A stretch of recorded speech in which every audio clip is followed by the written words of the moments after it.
प्रधान देश आहे. इंडिया आहे. इस्रायल देश तुम्हाला माहित असेल, इस्रायल पूर्ण वाढवण्याचा देश आहे, आखाती देश आहे.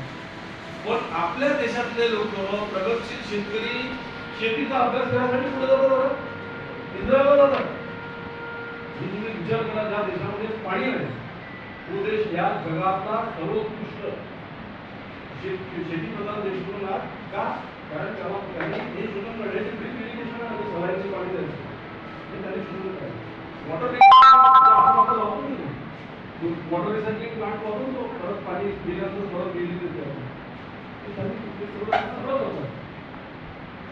हे लक्षात घ्या की या देशाची परिस्थिती किती बिकट आहे आणि पाण्याची समस्या किती गंभीर. ह्या सगळ्या योजना आहेत सरकारच्या.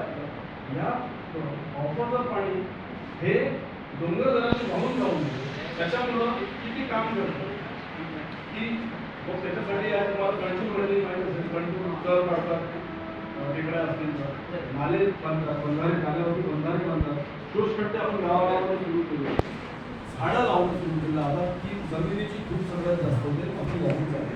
आता एक नवीन अजून एक योजना आपल्याकडे सुरू आहे की गाळमुक्त धरण आणि गाळयुक्त शिवार. म्हणजे धरणातला उपसा करायचा, गाळ काढायचा, तो कुठं टाकायचा? शेतीमध्ये नेऊन टाकायचा. कारण तो गाळ खूप सुपीक असतो. म्हणजे एकीकडे धरणं उपसून त्याचं खोलीकरण करणे आणि दुसरीकडे जो गाळ असा इतरत्र भेटतात तो शेतीच्या जमिनीवर टाकणे. म्हणजे शेतीची गुणवत्ता सुधारली की इकडे उत्पन्न वाढेल आणि त्यावर आधारित त्या त्या जमिनीच्या आजूबाजूला, गावाच्या आजूबाजूला राहणाऱ्या लोकांना नुसतं शेती केली म्हणजे नुसतं तेवढंच उत्पन्न नाही राहत ना.